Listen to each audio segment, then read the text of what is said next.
He was a young man with a college degree and nowhere to go. When he inherited a worthless piece of land and a rusty metal shed, he thought it was the end of the line. But what he built inside those cold, curved walls would not only save his life, it would uncover a family secret powerful enough to bring an empire to its knees. If you've ever felt like you were starting from absolute zero, this story is for you. Talk about what it means to build a life from the ground up. The air in Mr. Davies' office smelled like old paper and defeated expectations. It was a smell I'd become intimately familiar with over the past 2 years, the official scent of my grandfather's long, slow decline. First, it was the smell of the hospital billing department, then the estate planning firm, and now here, in this cramped, third-floor office overlooking a parking garage, for the final reading of the will. Except it wasn't a reading, it was a handing over, a finality. Mr. Davies, a man whose shoulders seemed to have permanently slumped sometime during the Carter administration, slid a single manila envelope across his polished but scarred mahogany desk. It made a dry, rasping sound, the sound of a final page turning. "Leo," he said, his voice a gravelly monotone, "as you know, your grandfather's medical bills were substantial. After the sale of the house and the liquidation of his portfolio to cover those debts and your final year of tuition, this is what remains." I looked at the envelope. It was thin, too thin. I felt a familiar cold dread creeping up my spine. The same feeling I got every time I looked at my student loan balance. I had a degree in mechanical engineering, 4 years of hard work, and a piece of paper that felt more like an invoice than an accomplishment. I had a duffel bag with 3 changes of clothes in the trunk of my dying 2002 sedan. And I had exactly $112 in my checking account. The envelope on the desk felt less like an inheritance and more like a punchline. "What is it?" I asked, my own voice sounding distant. "It's the deed to a parcel of land, out past the old mills, and the key to the structure on it." He leaned back, the leather of his chair groaning in protest. "Frankly, it's not worth much. It's a 1/4-acre plot, landlocked except for a dirt access road. The development corporation that bought the surrounding farmland has been trying to acquire it for years to clear the title, but your grandfather always refused. Their standing offer is $5,000.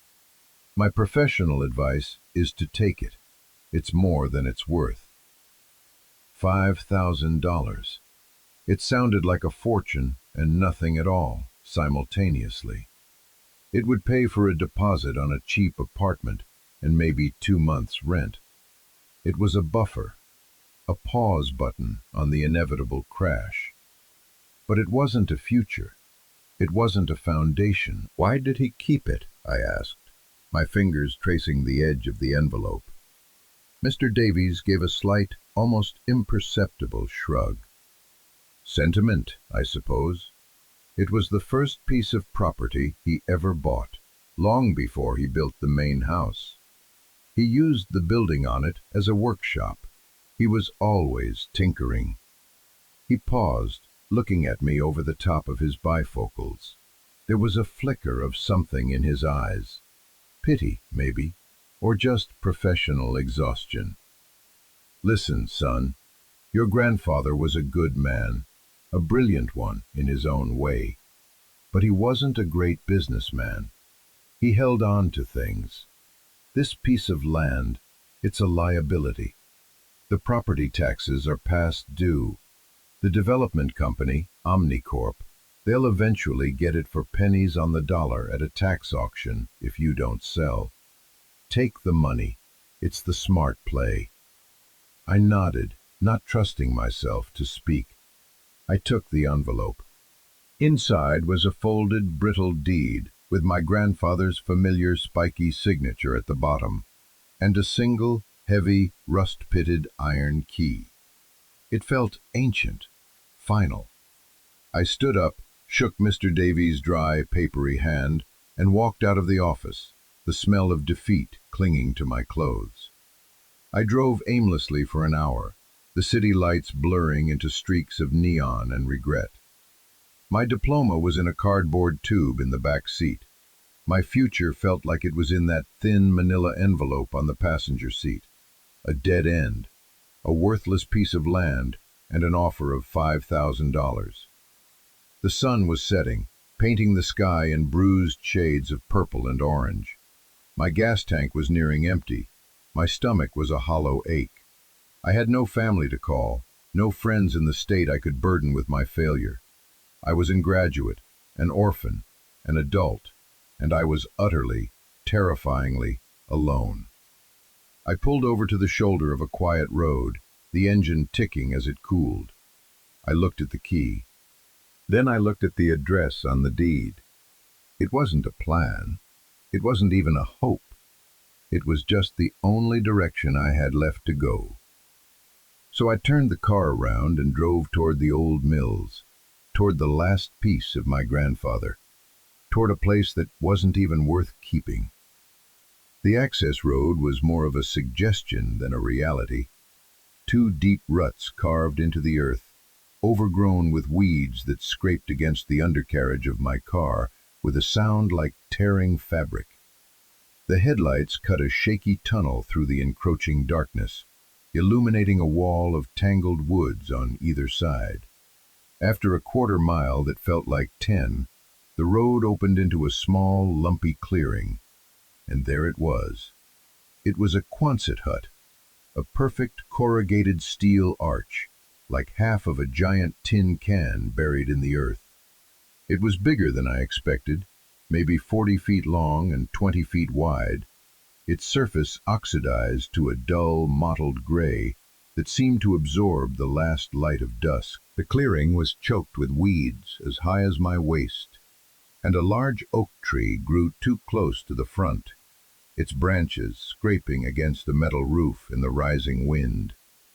It looked abandoned, forgotten, a relic from another time, left to be swallowed by the forest.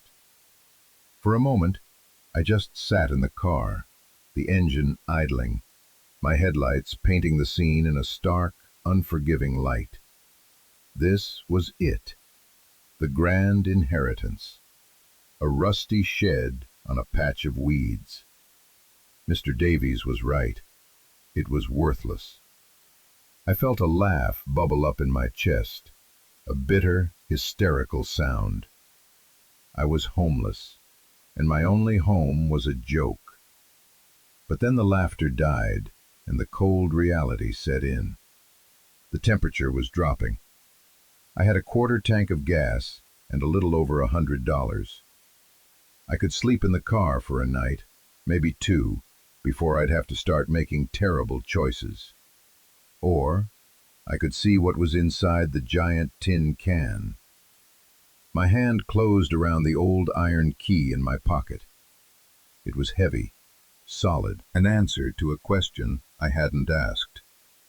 I killed the engine, plunging the clearing into near-total darkness, broken only by a sliver of moon.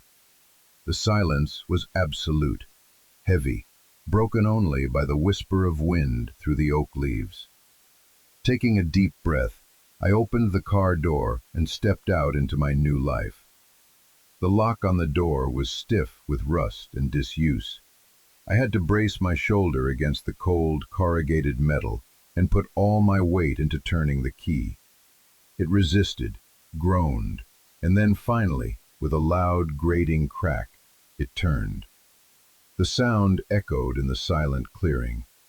The door itself was just a rectangle of steel cut into the front wall, and it opened inward with a low, mournful squeal of protesting hinges.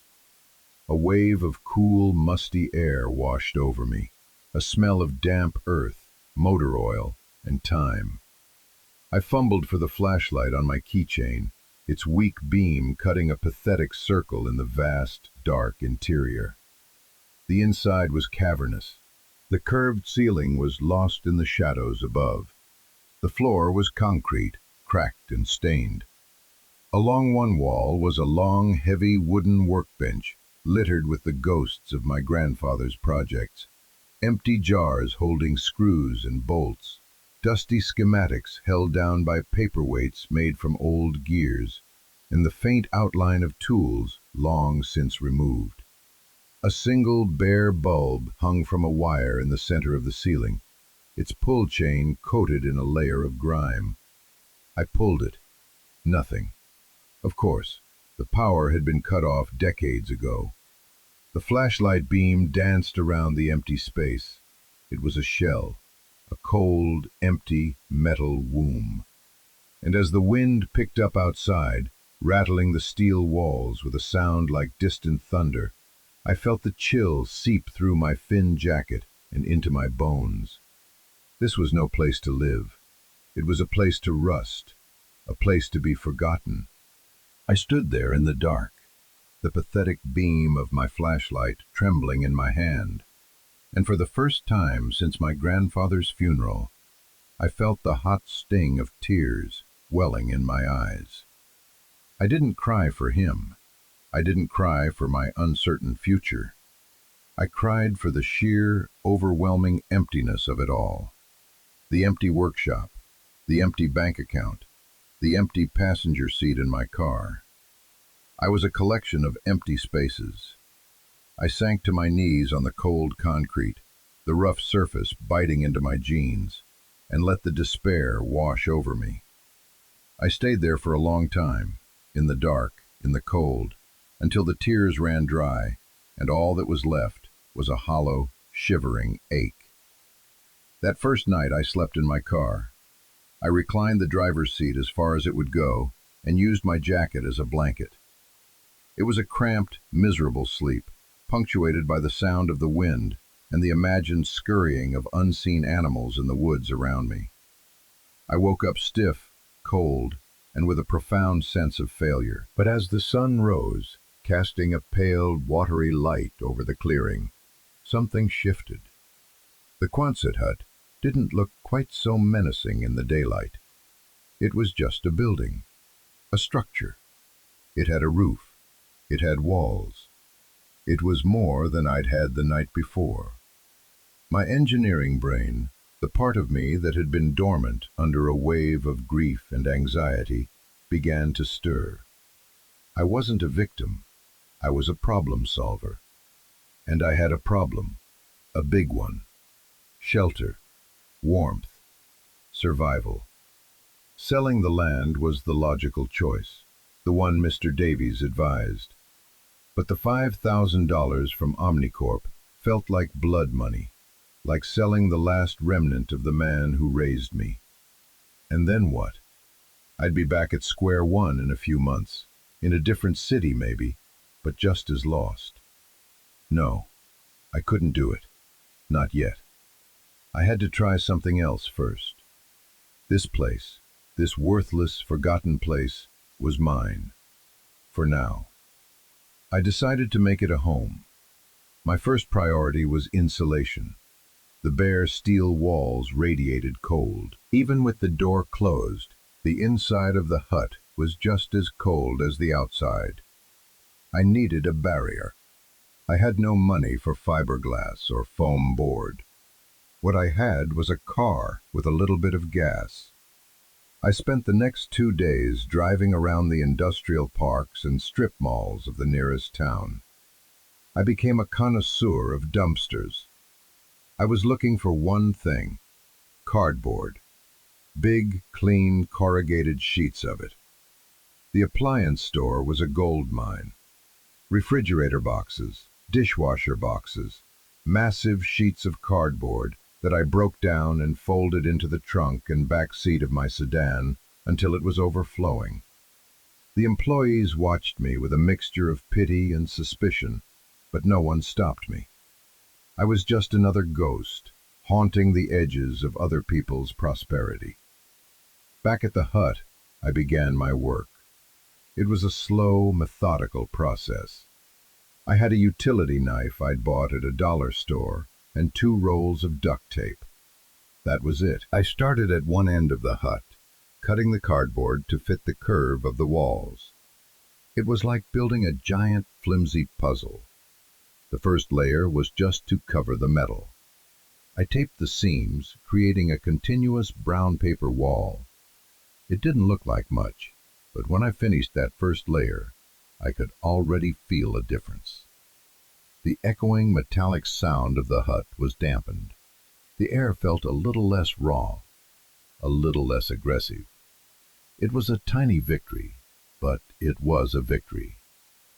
I spent a week on the project. My days fell into a simple, grueling rhythm. In the morning, I'd drive into town to scavenge for more cardboard and use the bathroom at a gas station. I'd buy a loaf of bread and a jar of peanut butter, which was my food for the day. In the afternoon, I would work inside the hut, measuring, cutting, and taping. I built a second layer and then a third, making sure the corrugations ran in different directions to trap more air. It was mindless physical work, and it saved me. It kept me from thinking about my loans, about my job prospects, about the crushing weight of my loneliness. My world shrank to the feel of the knife in my hand, the satisfying rip of duct tape, the geometry of a curved wall. I built a small sleeping platform out of a particularly sturdy washing machine box, raising myself off the freezing concrete floor. I created a small room in one corner, a cocoon of cardboard 3 layers thick. It was ugly. It was absurd. It looked like a deranged art project. But as the nights grew colder and I huddled inside my cardboard cave, wrapped in the single blanket I owned, I was alive. I was surviving. The cardboard didn't generate heat, but it held my own meager body heat, reflecting it back at me. It kept the wind from slicing through the thin metal walls. What I was building was a shelter, yes, but it was more than that. It was a testament, a stubborn refusal to disappear. I lined a Quonset hut with garbage, and it was the first thing I had ever truly built for myself. I was proud of it. After 2 weeks, the interior of the Quonset was transformed. It was a cave of cardboard, smelling faintly of paper and adhesive. It was still cold, but it was a manageable cold now, a still cold, not the biting, invasive cold of before. My little sleeping area was almost cozy. I had organized my grandfather's old workbench, cleaning off the dust and grime. It was a solid piece of furniture, made from thick planks of oak, scarred with the marks of 1,000 projects. Working on it felt like a connection to him, a continuation of something. It was on that bench that I ate my peanut butter sandwiches, that I laid out my plans for the next day's scavenging. It was while sweeping the last corner of the hut, a space behind the workbench that had been piled high with rotted canvas tarps and empty paint cans, that I found it. The concrete floor was cracked and uneven throughout the structure. But here, one of the cracks seemed too straight, too perfect. It formed a neat rectangle, about 3 feet by 2. I knelt down, my fingers tracing the line. It was a seam. I pushed on one edge of the rectangle. It didn't move. I pushed harder. Nothing. My curiosity was piqued.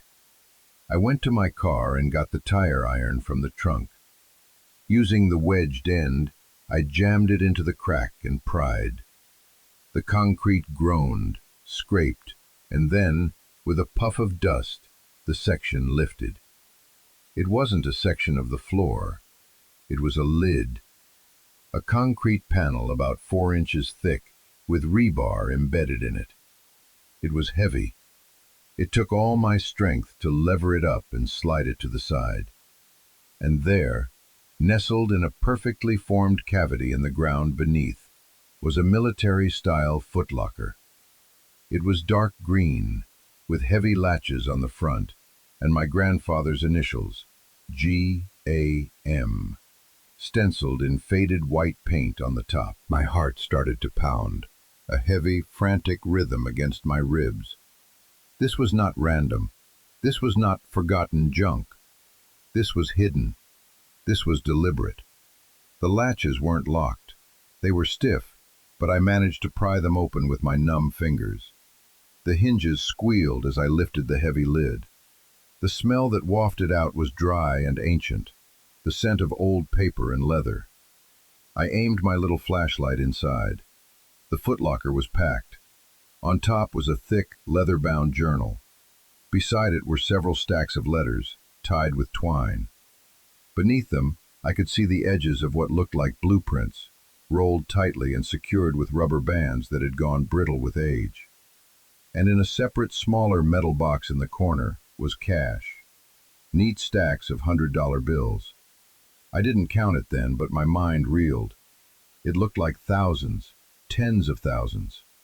I sat there on the cold floor, the flashlight beam shaking, my breath coming in ragged gasps. This changed everything. The money was a lifeline. It was a ticket out. I could take it, sell the land to Omnicorp, and disappear. Start over, somewhere new, somewhere warm. No one would ever know. It was the smart play, just like Mr. Davies had said. But my eyes were drawn back to the letters, to the journal. The money was a tool. This was something else. This was a story. His story. My story. I reached in and lifted out the top bundle of letters. There was a single, separate envelope on top of the stack. In my grandfather's spiky, deliberate hand, it just said, Leo. My hands were trembling so badly I could barely open it. Inside was a single, folded sheet of paper. I unfolded it. The letter was dated 2 years ago, right after his diagnosis. My dear Leo, it began. If you are reading this, then I am gone, and you have found your way to the old workshop. I am sorry for the deceptions, my boy. I am sorry for the hardship you have undoubtedly faced to get to this point. I hope you can find it in your heart to forgive an old man his secrets. There is much you do not know, much I kept from you to protect you. The story everyone knows is that I was a poor businessman, that I lost the farm to medical debts. That is the story I wanted them to believe. It is a lie. I had to stop reading. I put the letter down on the dusty concrete, my head spinning. A lie? The sale of the house, the shame of the debt. It had hung over our final years together, a constant, unspoken weight. I had watched him sell off his possessions, watched him shrink into himself under the burden of it. And it was a lie? I picked up the letter again, my hands shaking. The truth, Leo, is that I sold the house and the land by choice. I sold it to get away from them, from Omnicorp. They didn't just buy the surrounding farmland. Years ago, when I was younger, I had a partner. We were working on something important. A new way to generate power, to heat a home for almost nothing, drawing it straight from the earth. A simplified geothermal system, cheap enough for anyone to install. It was my life's work. My partner, a better salesman than an engineer, betrayed me. He sold our research, our patents, everything, to Omnicorp for a fraction of what it was worth. They buried it. The technology was too disruptive to their existing energy businesses. They threatened me with lawsuits I couldn't afford, tied me up in legal knots until I had nothing left but this small, forgotten plot of land. They thought they had won. They thought they had everything. But they didn't. They had the patents, but I had the practical knowledge. I had the key innovations that made the system work, and I never wrote them down where they could find them. I spent the last 20 years here in this workshop perfecting it. I sold the main house for 2 reasons. First, to give you a clean slate, to pay for your education so you would have the tools you need. And second, to fund the final stage of my work, to build the prototype. Leo, you are not standing in a simple workshop. You are standing on top of my life's work, the real one. The prototype is buried 15 feet beneath the concrete slab of this hut. The blueprints are in this box. The operational theory is in my journals. Everything you need is here. The money in the small box is for you to live on while you decide. You have a choice. It's the most important choice of your life. You can take that money, sell this worthless piece of land to Omnicorp for their insulting offer, and walk away. I will not blame you. You deserve a life of peace. Or you can stay. You can fight. You can use the knowledge I've left you, the education I paid for, and you can finish what I started. You can bring this technology into the light. It will be hard. Omnicorp will not make it easy. They are vultures. But the proof of their original theft, of their predatory practices, is also in this box. Correspondence, old contracts, everything. This land isn't just land, Leo. It has a unique geological composition that makes it perfect for the system. That's why I bought it all those years ago. It's why they still want it, even if they don't know the real reason. It is the heart of it all. Whatever you choose, know that I love you. Know that every sacrifice I made was to give you this choice, to be free. Be brave, my boy. Your grandfather, George. I let the letter fall from my fingers. The air in the hut was thick, heavy. I couldn't breathe. I scrambled out of the hole, stumbling back until my back hit the cold, cardboard-lined wall. I slid down to the floor, my head in my hands. A torrent of emotion washed over me. Grief, so sharp and sudden it felt like a physical blow. Grief for the man I thought I knew, the grandfather who had carried the shame of failure, when in reality he had been fighting a secret war. Anger, a white-hot, blinding rage at Omnicorp, this faceless entity that had stolen his life's work and painted him as a fool. And fear, a deep, paralyzing fear of the choice he had laid at my feet. My whole life, my entire understanding of my past, had been a carefully constructed fiction. My grandfather wasn't a victim of circumstance. He was a quiet, stubborn warrior. He hadn't left me with nothing. He had left me with everything. A legacy, a weapon, and a terrible, crushing responsibility. I looked at my cardboard walls, my ridiculous, pathetic shelter. I had been so proud of it, this little pocket of survival I had carved out of garbage. But my grandfather had built a fortress around me my entire life, and I had never even seen the walls. I didn't sleep that night. I sat on the floor, the footlocker open in front of me, the contents illuminated by the beam of my flashlight. I read through his journals. His handwriting was precise, the entries filled with complex equations and elegant diagrams, but also with his thoughts, his frustrations, his hopes. I read about his breakthrough with heat exchange coils, his despair when his partner betrayed him, his quiet determination to rebuild. It was like hearing his voice again, not the tired, frail voice of his last years, but the strong, vibrant voice of the man in his prime. A genius, Mr. Davies had called him. He had no idea. I looked at the cash in the metal box. It was $50,000, life-changing money. Enough to buy a used car that worked, to rent a decent apartment, to eat food that didn't come out of a jar. Enough to be comfortable, to be safe. The legal notices from Omnicorp would keep coming. Their $5,000 offer was still on the table. I could take their money, add it to my grandfather's, and just be gone. No one would blame me. My grandfather himself had given me his blessing to walk away. It was the easy path, the sane path. But as the first rays of dawn crept through the cracks in the hut door, painting the cardboard walls in a soft gray light, I looked at the blueprints. They were detailed, immaculate. I could understand them. My 4 years of studying fluid dynamics and thermodynamics weren't just for a piece of paper anymore. They were for this. My grandfather hadn't just paid for my tuition. He had been training his replacement. He had been giving me the tools to finish his fight. How could I walk away from that? How could I let his life's work stay buried in the dirt while the men who destroyed him built their glass towers on the back of his stolen genius?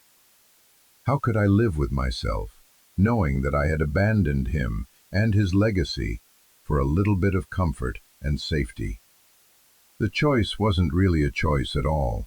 It was a calling. He had sacrificed everything to give me this chance. The least I could do was be brave enough to take it. I stood up, my joints cracking in the cold morning air. My path was clear. I wasn't just surviving anymore. I was fighting back. My first call was to Mr. Davies. I drove into town and used a payphone outside a convenience store, feeding it quarter after quarter. "Mr. Davies, it's Leo March. I'm calling about my grandfather's property." "Ah, Leo," he said, his voice flat and unsurprised. "Have you decided to accept Omnicorp's offer? I can have the paperwork drawn up this afternoon." "No," I said, and the word felt solid, powerful. "I'm not selling. In fact, I want you to file a cease and desist against Omnicorp for harassment. And I want to file a countersuit." There was a long silence on the other end of the line. I could picture him in his musty office, pinching the bridge of his nose. "A countersuit? On what grounds, son? You have no grounds. They're the ones with the leverage." "I have grounds," I said, my voice steady. "I have proof that Omnicorp built its initial energy division on intellectual property stolen from my grandfather, George March. I have correspondence. I have signed affidavits from former employees. And I have his original technical journals and blueprints. I have everything." Another silence, longer this time. When he finally spoke, the tired monotone was gone. There was a new edge to his voice, sharp, focused. "Leo, are you serious?" "Deadly serious," I said. "I'm at the workshop now. Can you meet me here?" "I'll be there in an hour," he said, and hung up. When Mr. Davies arrived, his sensible sedan looked completely out of place, parked next to my beater in the overgrown clearing. He stepped out of the car, dressed in his usual rumpled suit, and looked at the Quonset hut with a deep frown. "This is it?" "This is it," I said, and led him inside. He stopped just inside the door, his eyes adjusting to the dim light. He took in the cardboard-lined walls, my sleeping platform, the open footlocker on the floor. His expression was unreadable. I didn't say anything. I just pointed to the box. He walked over, knelt down stiffly, and picked up the leather-bound journal. He began to read. For nearly an hour, he sat on an overturned bucket, his lawyerly composure slowly melting away as he sifted through my grandfather's life. He read the letters. He examined the old contracts I had found, the ones with his partner's signature, and the suspiciously low sale price to a shell corporation owned by Omnicorp. He unrolled one of the blueprints on the workbench, his eyes tracing the complex designs. Finally, he looked up at me. The exhaustion was gone from his eyes. It had been replaced by a fire I had never seen before. "My God," he whispered. "I knew George was smart, but this is revolutionary. And this paper trail, It's damning." He stood up, running a hand through his thinning hair. He played the long game. He let them think he was a broken old man, all while he was building this, an arsenal. "So you'll help me?" I asked. He looked at me, then around the cardboard-lined hut, and a slow smile spread across his face. "Help you? Son, a case like this comes along once in a career. This isn't about a worthless piece of land anymore. This is about justice. This is about David versus Goliath. Of course I'll help you. We're going to bury them." That was the turning point. With Mr. Davies on my side, things began to move. He filed the initial injunctions, and the threatening letters from Omnicorp's legal team stopped. They were replaced by cautious, then concerned, then outright panicked calls to Mr. Davies' office, which he took with a grim satisfaction. We had them on the back foot. We had the truth. But the legal battle would be long and expensive. The $50,000, which had seemed like a fortune, was quickly allocated. A retainer for Mr. Davies, fees for expert witnesses to validate my grandfather's work, and living expenses. I also used a portion of it to get the power turned back on to the Quonset hut. The moment I pulled that old pull chain, and the single bare bulb flickered to life, flooding the space with a warm yellow light, it felt like a resurrection. My cardboard cave was suddenly a real room, a home, a headquarters. I knew the legal fight was only half the battle. My grandfather's final letter was clear. The ultimate proof was the prototype. I had to build it. I had to prove his system worked. I spent my days and nights at the workbench, poring over his journals and blueprints, reverse engineering his genius. My college education was the key that unlocked his work. I understood the principles, the math. I could see the elegant simplicity in his solutions. It was a language we both spoke, a conversation across time. I started buying materials, not with a credit card, but with the cash my grandfather had left me. I went to a local hardware store, a family-owned place that had been there for 50 years. The owner was a man named Sal, with hands like leather and a kind, weathered face. He was curious about my project, about the strange young man buying odd assortments of copper tubing, pressure gauges, and specialized valves.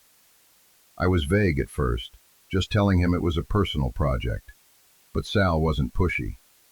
He just nodded and made sure I was getting the best price. The community, the one I never thought I had, began to emerge from the periphery. A retired electrician named Ben, who lived down the main road, saw my lights on at all hours and came by one day to see what was going on. I was wary, but I showed him the plans. His eyes lit up. He had known my grandfather, remembered him as a quiet man who kept to himself.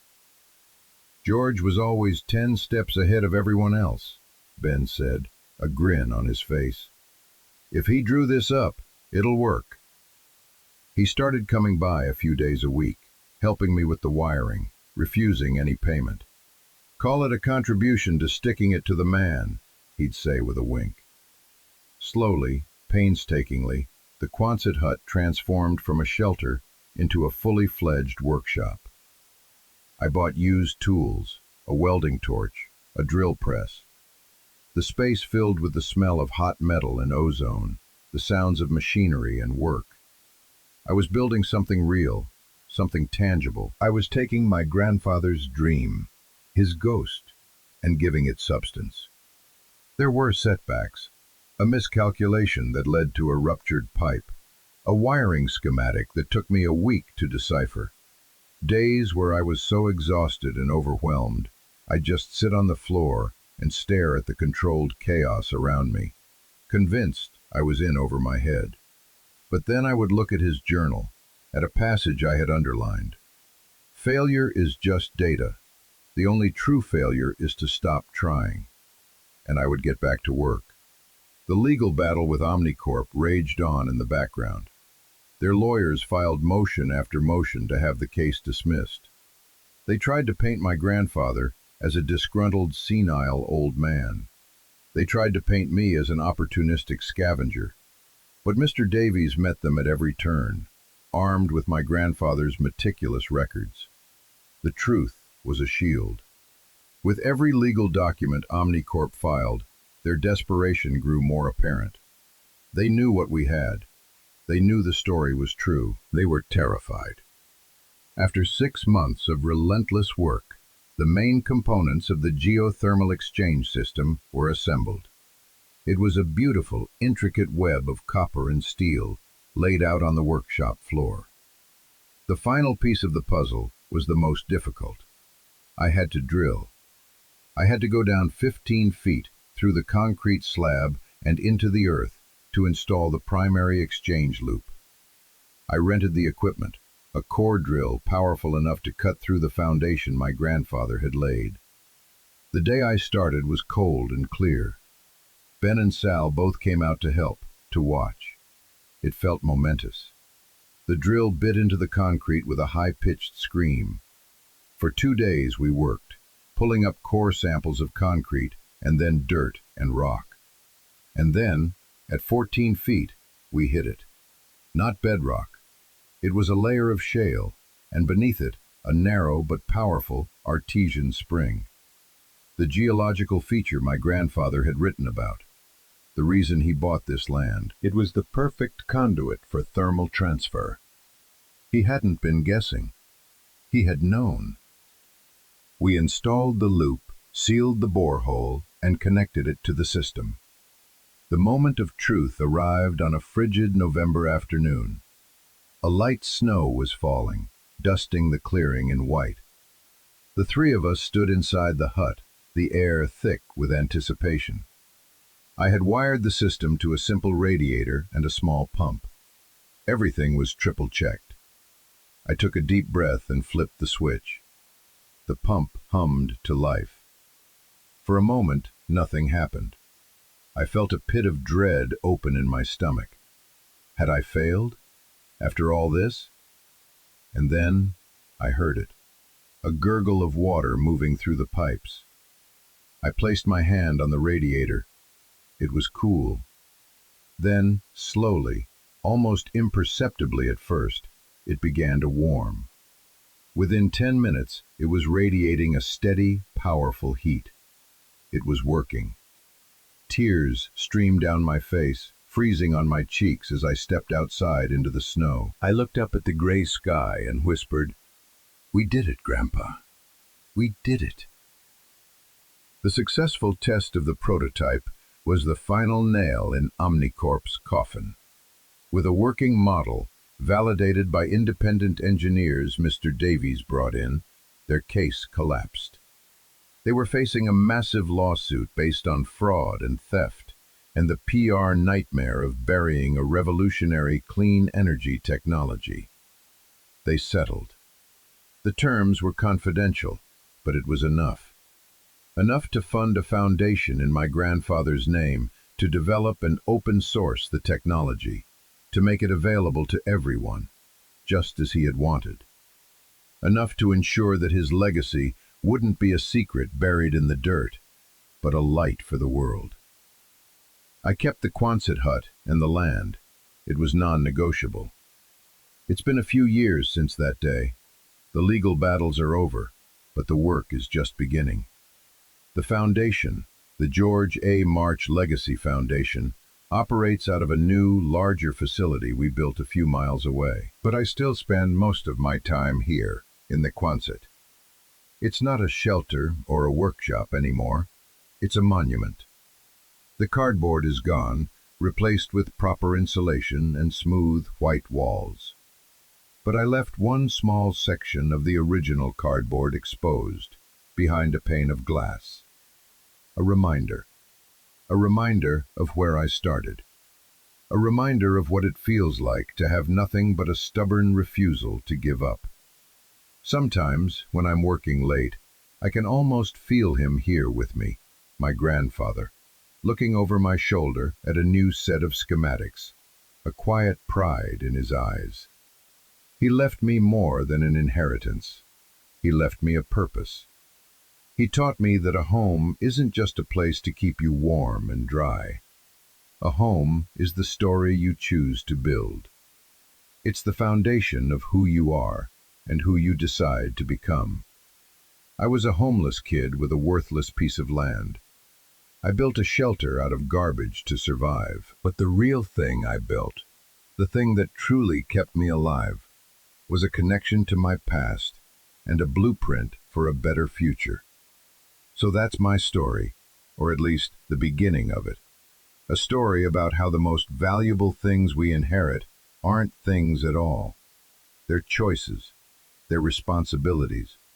They're the second chances we're given to finish a story that someone else started for us. If this resonated with you, if you believe in fighting for the legacies that are left to us, and join our community. And I want you to tell me about something you've built. It doesn't have to be a house or a machine. It can be a relationship, a skill, a new life from the ashes of an old one. Tell me what you built when you had nothing, because those are the stories that matter. Those are the blueprints that show the rest of us how to build a world worth living in.